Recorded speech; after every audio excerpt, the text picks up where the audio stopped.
Good morning. Everybody feeling all right today? Cold, yeah, right? Rude. It's after March 20th. It's supposed to be spring, right? Yesterday was warm. Yeah, well, we're supposed to get a little better. My daughter asked me the other day, why is it so cold? I said, because Mother Nature's an autocrat and doesn't care how the masses feel. You know, climate is not a democracy. It's a very difficult civics lesson for her. All right, anyway. Then we'll see if anybody else shows up. So we'll just go ahead and get started. Let's see. The first thing I was going to say, even though I said it last week, I'll reiterate. Going forward, deadline for your photography assignments is Monday of the due date. Is midnight of the due date. Monday on the brain. The deadline is midnight on the due date. So no longer at the end of class at 11 a.m. You have all the way until midnight on the due date for those assignments to get in. Seemed really kind of pointless, especially I'm not getting anywhere. I go to work from here, so I'm not doing any classwork until tonight anyway. Midnight's fine. Any questions about that, give me a shout. We've only got 3 more things due for the semester. I figured I'd throw this up there. I meant to throw this up last week. Next Wednesday, 2 Wednesdays after that, and then the final paper is due on the last day of class. So putting that up there as a reminder. And then we're going to move into looking at, right? Okay.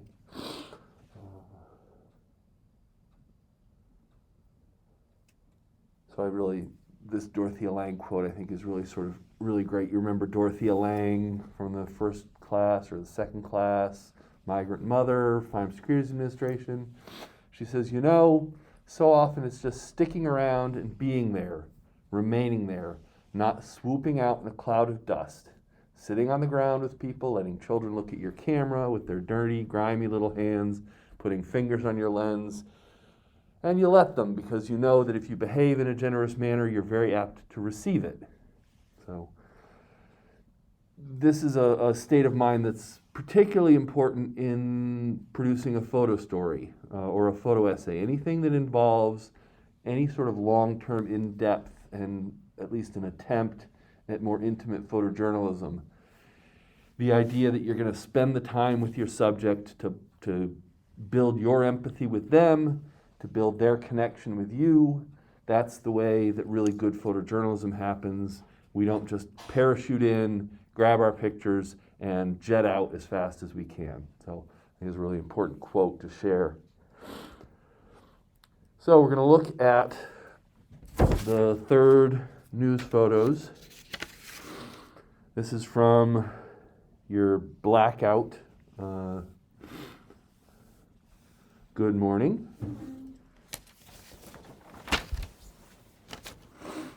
That's Samantha, right? Yeah. See, I'm getting this. Anyway, this is from your blackouts. I think the most important thing to look at in this photograph is that if you look at it closely, you'll see there's some, in printing it's called posterization.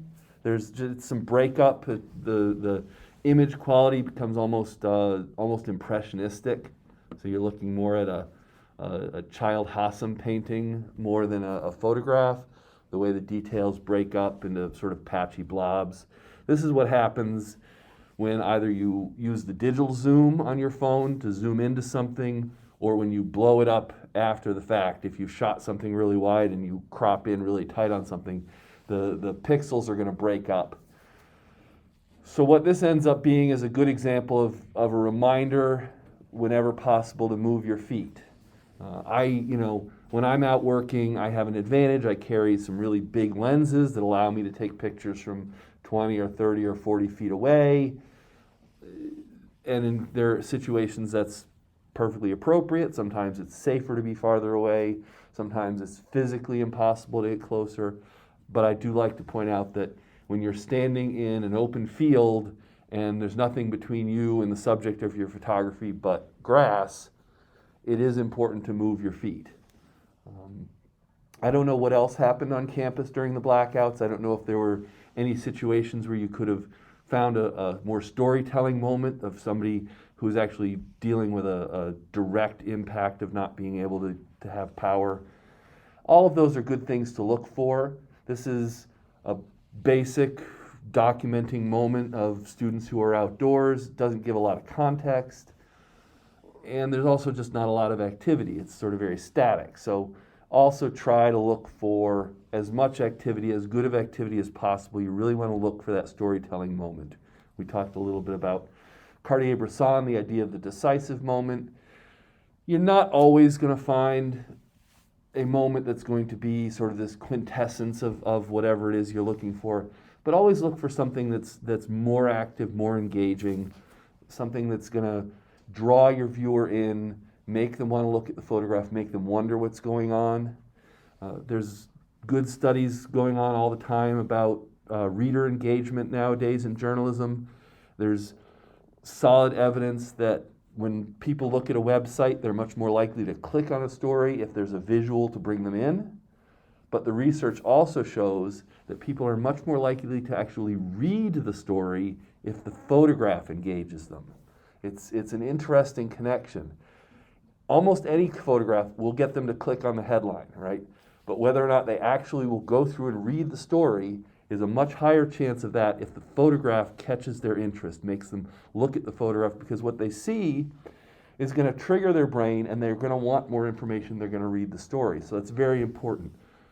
I spend a lot of time with reporters at the Day, too much time to be perfectly honest, because we are all professionals, explaining to them that a static photograph, asking me to go out and take a picture of a building or a sign, might very well meet that lowest common denominator need of a lead-in visual, but it's not going to improve the reading, the engagement with their story. So I will harp on this over and over again. This photograph reads much more like a portrait than a candid photograph. I think this gets back to what I talked about over and over again. When you spend time with your subjects, the trick is to encourage them to not fixate on your presence. Sometimes that requires spending more time, like Dorothea Lange said, so that your subject gets comfortable with your presence. So the danger of thin ice gives you some sense of the context, but this person likes to go walking around a lake, which in this case has thin ice on it. A much better choice is to walk with the person as they go for their walk. You might even be able to get the lake in the background.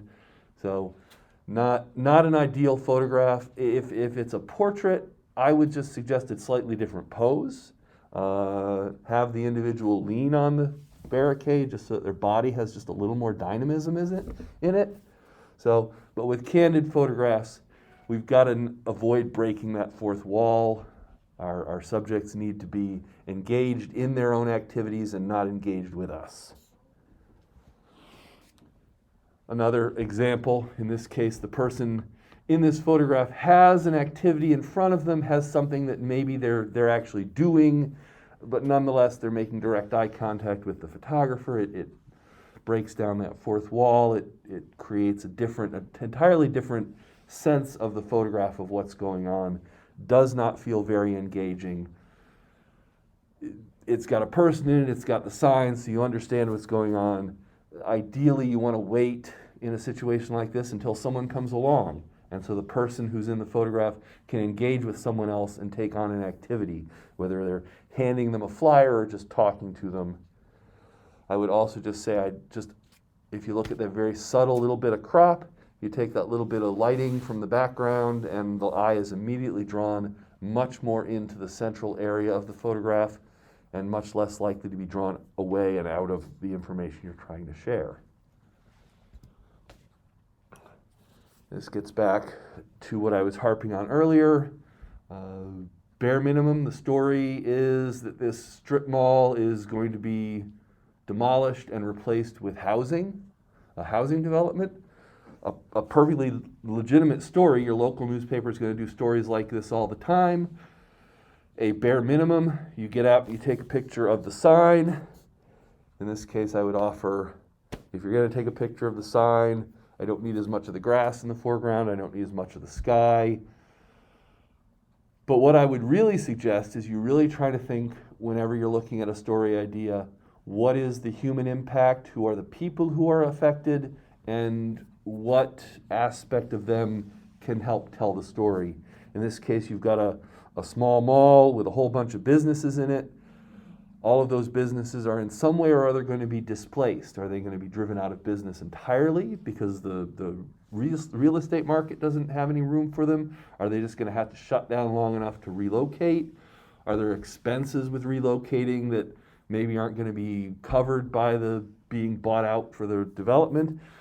But my suggestion in a situation like this would be figure out which business is most deeply affected by this situation and photograph that business. It's not as literally obvious as saying, here's a picture of the real estate that's being affected, but by looking at the people involved and how their lives are affected, you're telling the story much more dramatically in a way that's going to engage your readers, and you're going to create photographs that people really want to look at. Whether it's, well, we got a yoga studio, we got auto repair, I don't know what Kaleidoscope Journeys is, I'd skip the attorneys, maybe the dentist, but my inclination would be say, you got a bunch of different businesses in there, visit that business, show what that business does, include the people in that photograph who are most affected by the overall story, and that's going to be a much better photograph than a picture of a sign with some buildings in the background. This is back to the photograph earlier of the guy sitting at the table. I'm presuming similar event, different table, but here we have human engagement. The person at the table is actually talking to people. Nice use of the high angle, which allows you to get back a little farther and yet not end up with a very sort of difficult composition of a very low angle flat photograph. You've got full depth in this photograph. It's almost a vertical photograph.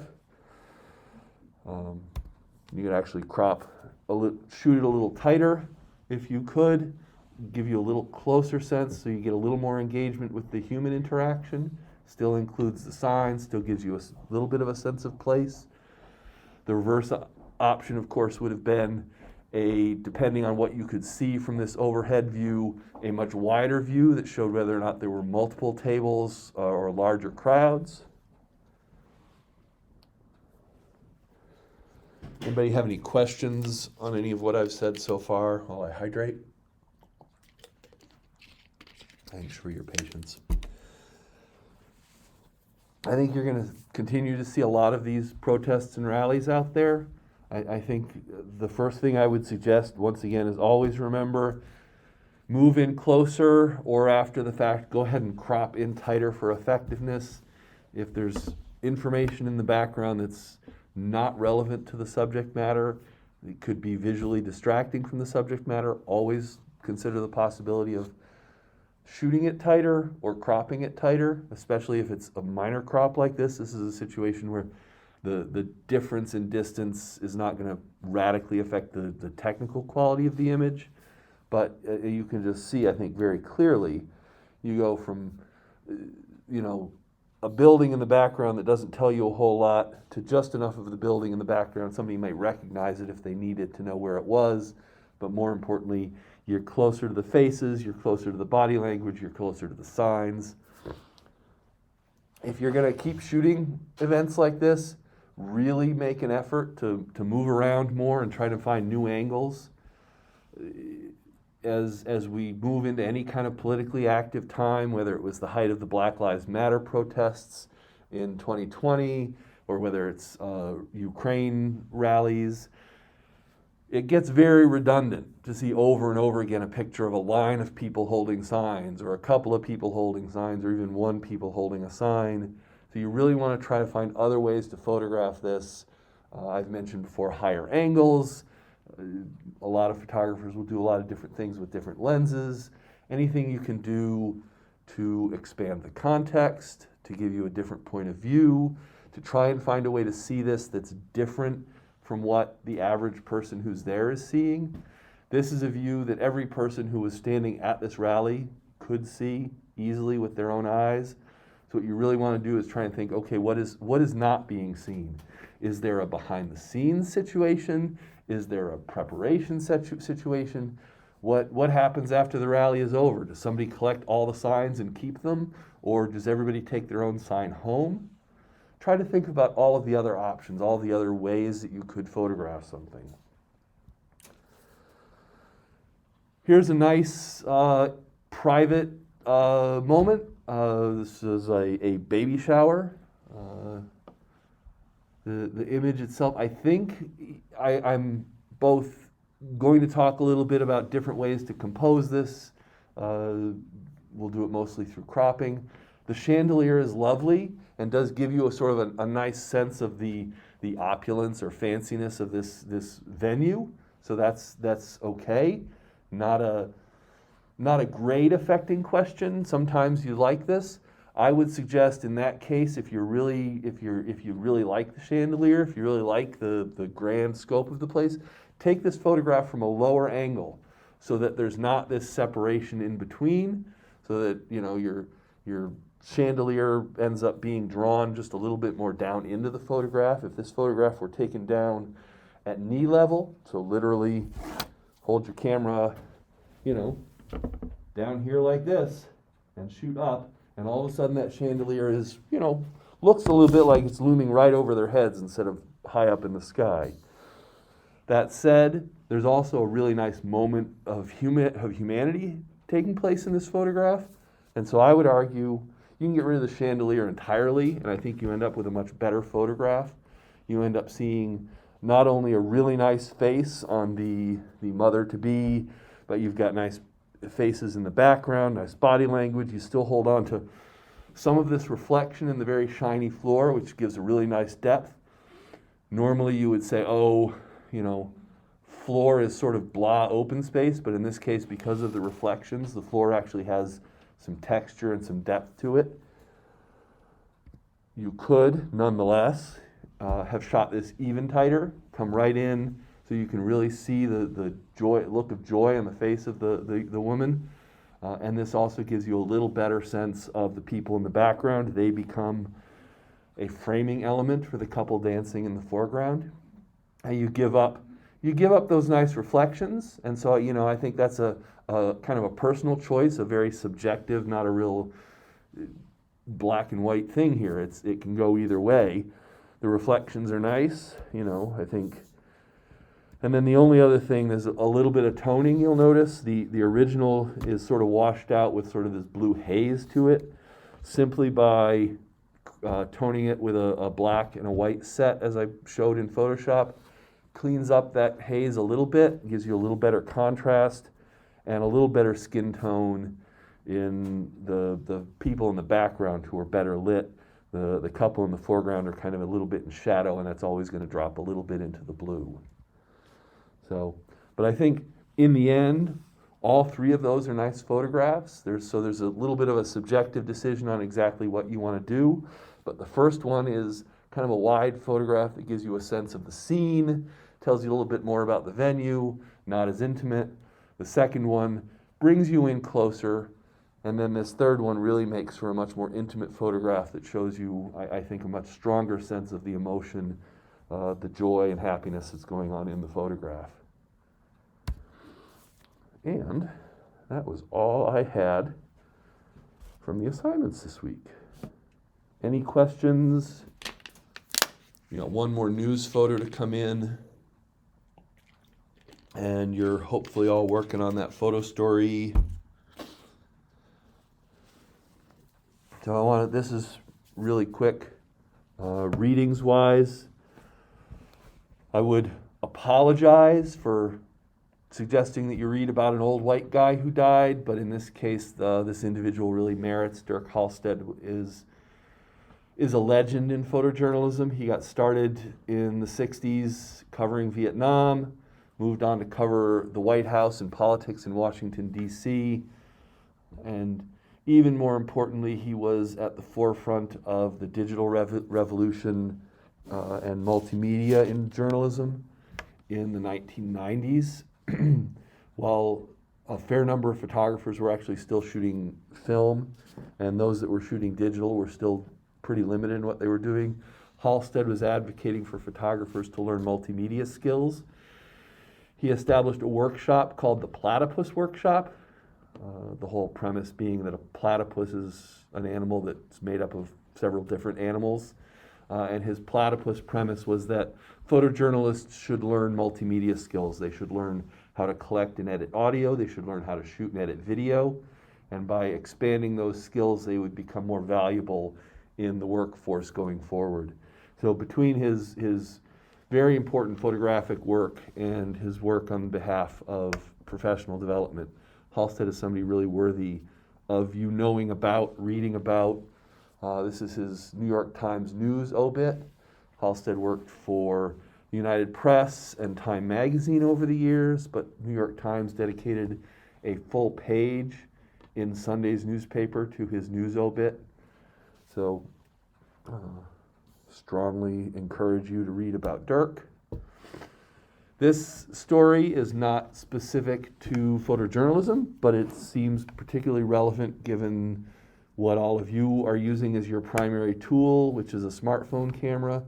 This is an article from the New Yorker very specifically about something that I may have mentioned the idea. It's called computational photography. So that's the stage we're moving into where the movement of light through a lens to a recording medium, whether it be film or a digital sensor, is no longer probably the true nature of photography. Now it's very much the processing computer behind all of that that's making all of the decisions. So this one focuses a little bit on iPhones, but it applies to whichever smartphone camera you're using. The computer in your phone is making a lot of decisions about photography for you, and there are a lot of questions, especially in photojournalism, about how that is going to affect the ethical standards that we have, the idea of the importance of the singular photographic moment, that is something that's mentioned in the National Press Photographers Code of Ethics, is something that's very much in question now, because computational photography will very often take multiple images from multiple lenses of your camera and combine them all together, and or take multiple images over a split-second period of time and combine those together to create the image that you end up sharing with people. So there's a lot to think about in that area. I think it's really important as someone who is going to be working with these tools now and in the future that you start thinking about what effect that has journalistically. And so this is a very good piece to read. We will back to the whole idea of the curational photographs we did to start the semester. This is, shall we say, the feel-good photograph of the last week. This is from the confirmation hearings for Judge Ketanji Brown Jackson. New York Times photographer captured this moment, and that is Judge Brown Jackson's daughter there on the right with what I think can safely be called an expression of pride and admiration, watching her mother's performance in front of the hearing. There's a really good story here, an interview with the photographer who talks about what it went through for her to get it and what it meant for her, herself, a black woman, to make this photograph and be there to cover this event. So, once again, really good to read. One last suggestion here. This weekend is the National Press Photographers Association Northern Short Course in Photojournalism. It's a full virtual weekend workshop. It has in the past been in person, but this is the third year in a row that it has not been in person. The upside of it being virtual is that they're able to bring in speakers from all over the world, including a panel who is coming in from Ukraine to talk about what they're doing there. The student registration fee is and I say only $25, because at least in my mind, $25 isn't that much, you could certainly, the link is here. You can certainly look at what's being offered. It's a wide variety of presentations. There's a panel of photo editors who are talking about the field of photojournalism and how hard it is to get into the field and what it takes. Tomorrow night there is a panel on ethics in photojournalism that I am moderating with a number of experts. I'd like to say that alone will be worth the price of admission, but realistically, a number of photographers I've mentioned to you over the course of the semester are speaking. Gabrielle Lurie from the San Francisco Chronicle is one of the speakers. Hearing her talk about the work she does and showing her work is probably really the one thing that's worth the price of admission. So I encourage you to look at the lineup, see if there's anything there. Register $25. That gives you a chance to log in. There's also portfolio critiques, and there's a sort of the platform they use has a social setting where you get into these breakout rooms and you can sit and literally talk to professional photojournalists in a more social situation. So I'm making that plug for it. It's certainly worth looking at, depending on what else you've got planned. So, unless there are any questions, that is what I've got for today. So you've still got a couple more photography assignments to get out there and work on. Hopefully the weather's going to warm up soon so you can start to enjoy spring. And I'm not hearing any questions.